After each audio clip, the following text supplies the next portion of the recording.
नमस्कार, जय हिंद जय भारत। हम आपके साथ अनुराग सिंह और इस समय उपस्थित है मऊ में।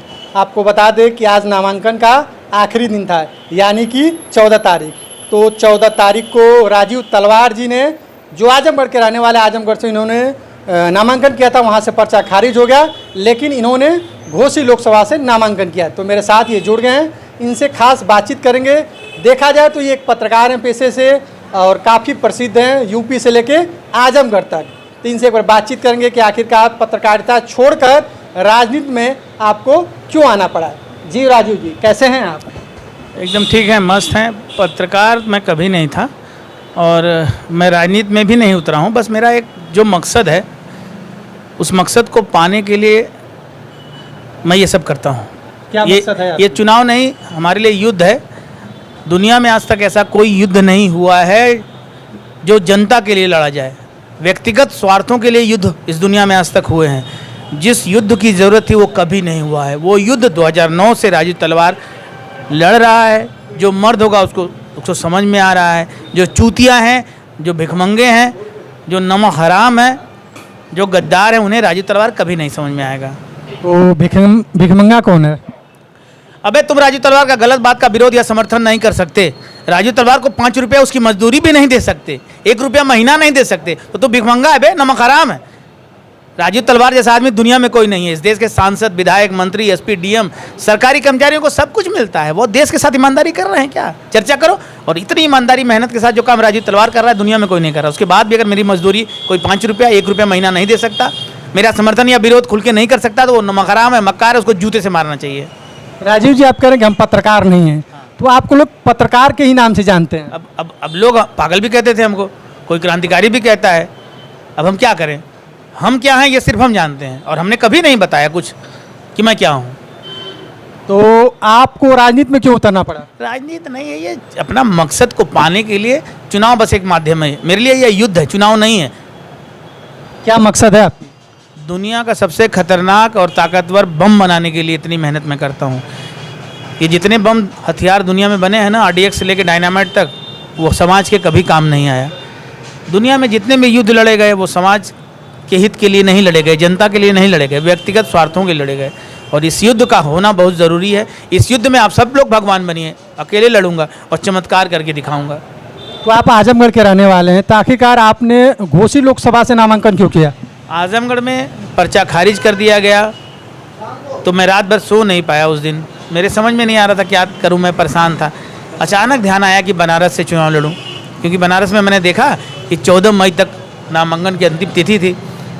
तो मैंने वीडियो भी बनाया और लोग 3-4 हज़ार रुपया चंदा भी आ गया। लेकिन बनारस में पता चला कि बहुत बड़ी लाइन है वहाँ लेने वालों की संख्या। तो मुझे लगा कि वहाँ दूर भी पड़ेगा और नामांकन खारिज होने की संभावना ज़्यादा थी। इसलिए मऊ नज़दीक भी है, मात्र 40-42 किलोमीटर नज़दीक भी था, और उम्मीद है कि यहाँ से लड़ पाऊँगा, और लगभग पक्का हो गया है। तो आज आपने नामांकन किया? हाँ, एकदम लगता है कि मेरा पर्चा यहाँ से खारिज नहीं होगा। तो क्या मुद्दे रहेंगे आपके चुनाव के? देखिए, इस देश की पार्टियां चूतिया बना रही हैं। 75 साल से इस देश की जनता ने अपने वोट से ऐसा कुछ भी नहीं किया है कि आने वाली पीढ़ियां इसको याद करेंगी। आपसे एक छोटा सा प्रश्न करना चाहूँगा, आप बताइए, 75 साल में इस देश की पार्टियों ने इस देश को ऐसा क्या दिया है जिस पर आप गर्व करेंगे? बताइए आप पहले। आपने जैसे आपने कहा कि गर्व करेंगे, तो ऐसा क्या दिया? सोच के बोलिए, ऐसा क्या दिया जिस पर ये समाज गर्व करेगा? 75 सालों में देश की पार्टियों ने ऐसा कौन सा काम कर दिया जिस पर आप गर्व करेंगे? वो बताइए। यहाँ कोई बता दे। जो भी नेता है या जनता आज की बोल रही है कि अब तक बहुत सारी सरकार आई, राम मंदिर नहीं बना पाई, ये सरकार ने राम मंदिर बना दिया। अरे छोड़िए, चूतिया हैं लोग, इन लोगों को ये सब समझ में नहीं आएगा। मैंने कहा कि ऐसा क्या किया है जिस पर आप गर्व कर सकें। ठीक है, किसी को लगता है तो ये उसका उत्तर होगा, लेकिन मुझे नहीं लगता कि इस देश की पार्टियों ने इस देश के लिए ऐसा कुछ भी नहीं किया जिस पर आने वाली पीढ़ियां गर्व करेंगी। जैसे आपने पत्रकारिता अब तक किया, लोगों के बीच में रहा, तो अब राजनीति में उतर गए, तो क्या लग रहा है कि आपको कुछ कठिनाइयाँ नहीं आएगा? राजनीति है ही नहीं मेरा, ये बस एक काम करने का तरीका है। मेरा एक जो मकसद जो पाना चाहता हूँ उसके लिए बस एक छोटा सा युद्ध है। मैं ये चुनाव देश के नेताओं के लिए, पार्टियों के लिए चुनाव है, जनता के लिए, मेरे लिए नहीं है। तो आपके सामने ओम प्रकाश राजभर के लड़के डॉक्टर अरविंद राजभर भी चुनाव लड़ रहे हैं, कैसे आप चुनाव लड़ेंगे? देश की जनता को चर्चा करना चाहिए, इस देश में 500 से ज़्यादा सांसद दिल्ली पहुंचेंगे 4 जून के बाद, उसमें एक भी ऐसा नहीं है जिसका चरित्र, जिसका काम राजीव तलवार से बढ़िया हो। राजीव तलवार जैसा प्रत्याशी अगर दिल्ली नहीं पहुंचने वाला है तो आपसे बड़ा चूतिया कोई नहीं है।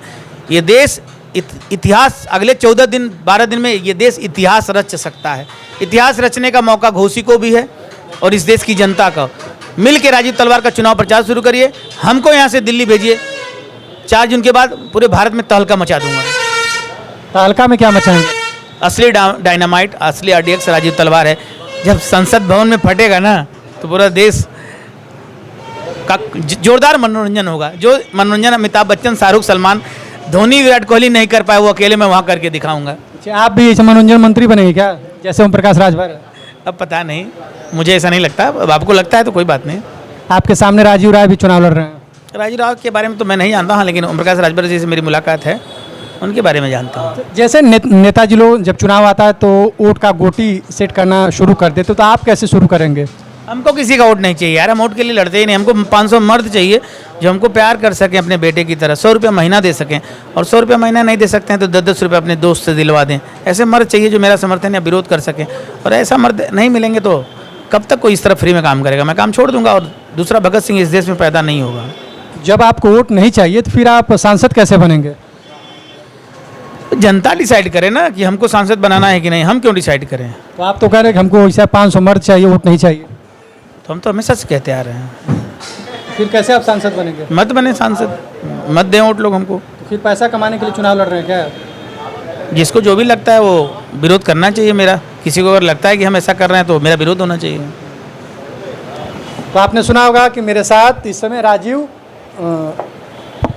जी हैं, तो इनसे हमारा बातचीत हुआ लोकसभा चुनाव को लेकर, क्योंकि लोकसभा ये चुनाव आजमगढ़ से लड़ना चाहते थे, लेकिन इनका जो वहाँ से नामांकन हुआ है तो वो खारिज हो गया है। तो इस वजह से इन्होंने घोसी लोकसभा से आज नामांकन किया है और घोसी लोकसभा से ये चुनाव लड़ेंगे। तो फिर मिलते हैं अगले खबरों में। नमस्कार, जय हिंद, जय भारत।